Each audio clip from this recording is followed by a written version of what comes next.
Just when the Bucks needed a boost, Gary Trent Jr., Johnny on the spot tonight. He had the feeling, 9 of 12 from the great beyond for a postseason career high, 37 points as he tied Ray Allen's postseason franchise record for threes made in a game. More importantly, the Bucks are in the series now down 2-1. Welcome in. It's Playoff Central Live presented by State Farm. Matt Weiner, Isaiah Thomas, Jalen Rose with us tonight. Sometimes the questions I turn and ask are complex and difficult to answer, and difficult to analyze. Set up now. Other times, I look to the two of you and say, Gary Trent Jr. Yes, and 9 of 12 from the three-point line. I mean, Doc put him in the lineup, knew that they needed offense, and not only did he deliver, but he delivered in a big way, and that's exactly what they needed. And when you look at him, you can see that he's shot ready. Ball's threw to him in the corner, he knocks it down. Right here, double team comes, he gets behind the ball, spot up, whap. Again, being shot ready to go. You can see he's running at half court. He knows he's open. He's ready. Shot again, knock down the three. And this is all you're going to see. You're going to see three-point shots taken here because they're double-teaming Giannis. Giannis is drawing so much attention, and now Trent is just sliding over. And these are really practice shots. These are shots that he shoots every day, warming up, double-team, another one. Wow. That was the difference in the game, particularly in the third quarter. And Jalen called for it. He said that, Milwaukee's got to do something different and produce some offense. And in the third quarter, they were able to do it, 39-18. And also the adjustment is to get Trent more shots, as you guys mentioned. He made 9 threes, but also Green, who made 4. Both of those guys combined made 13 of the 15 made threes for the entire Bucks team. So I'm interested to see going into the next game what Doc is going to do with Brook Lopez. He really looks like he lost a step. This is probably going to be his last year as a starter, especially on a contending team. So I'm interested to see what's going to happen with his minutes going forward. But it was a great response by Gary Trent Jr. at a much-needed time. And we can't ignore Giannis, by the way. He only had 37, 12, and 6, right? Yeah. He's the guy that makes it go, but he needs help, especially if Dame is going to struggle the way he did when he was 2 for 12 today. Yeah, it's a little like what we've seen with Orlando tonight, with Banchero and Franz Wagner. There's such a small margin for error, the way this Bucks team seems to be set up and operating right now, especially with Dame still obviously not back to himself. He was just 2 of 12. How sustainable is this? You can't ask Gary Trent Jr. to score 37 every night. I don't believe it's sustainable, but Gary Trent is a knockdown shooter. He's a scorer. Leave him open, he's a scorer, yeah. He's going to make shots. But if the Bucks are going to win this series, it got to be with their big-name guys. Giannis showed up. It's going to have to be Dame Lillard. They're going to have to get something out of Kyle Kuzma.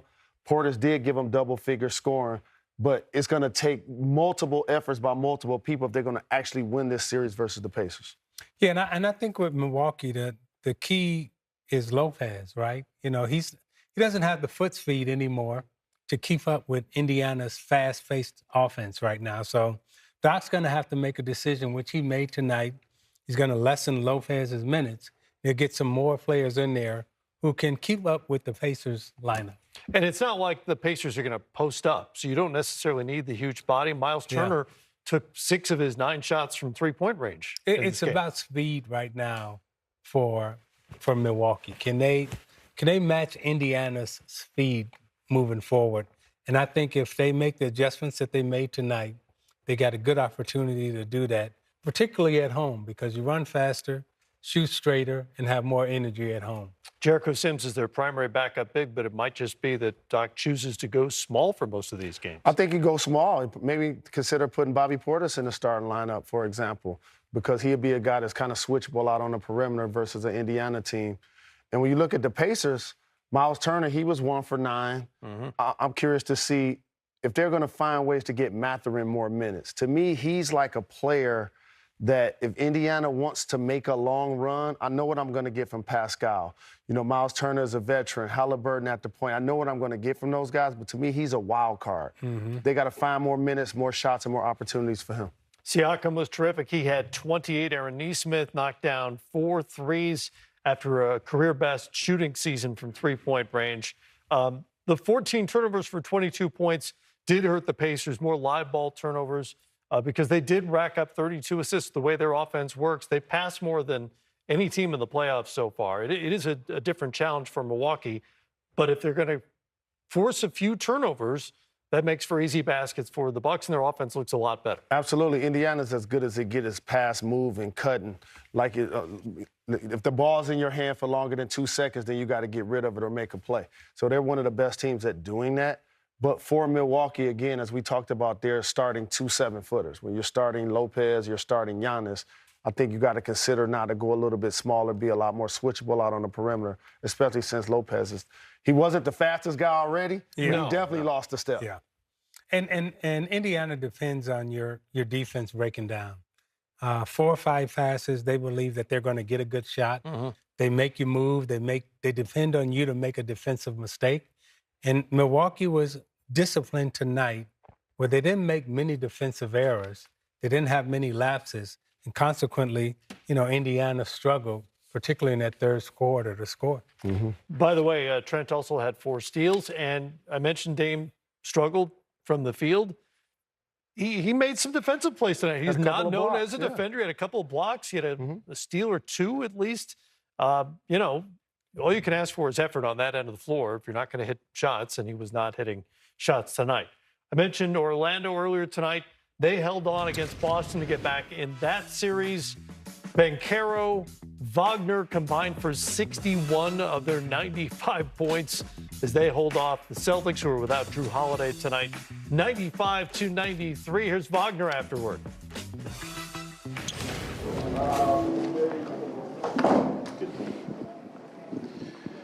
Franz, what pleased you most about your team's performance tonight and the ability to get the win at home? I thought our defense, especially in the third, that basically won us the game. Getting them off the line and not fouling then and then getting the rebound. Franz, how difficult was what you did tonight on both ends of the court, and how were you able to find a way down the stretch to lift your team in those last 2 layups? Yeah, obviously they're a really good team. I thought our effort was great all night again. I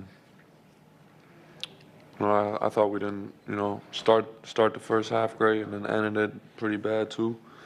And, showed a lot of poise in that third to, hold a really good team to 11 points. Talk a little bit more about that third quarter. It's been a struggle throughout the series so far to come out after the way you guys struggled to end the second quarter and put the clamps on defensively. What does that say about this team's resilience and focus in this kind of a game and in this series? Yeah, I thought we showed a lot of character. Stuck together in that third, and then found a way to win the game. Paolo, how would you best describe the performance that Franz had tonight? I would say really gutsy. He was locked in from start to finish on both sides of the ball. It was just being ultra aggressive on both sides of the floor. Paolo, how proud do you feel of the way that the team fought tonight under playoffs pressure? And for Franz, going to the locker room on that second half, and what was the mindset coming back from the halftime to came back aggressively and be out with a W tonight? I would say I'm definitely proud of the team.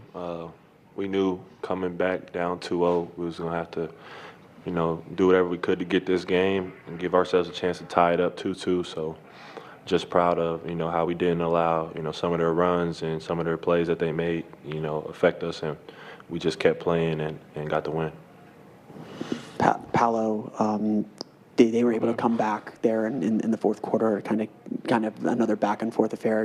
Boston's going to make those runs, but to get the stops at the end, to get the shots at the end, what does that say about this team and its resilience to fight them off, in down the stretch? Yeah, like I said, it was just a gutsy win. Like you said, we knew they were gonna make a run. and they did. But, you know, towards the end, we just made enough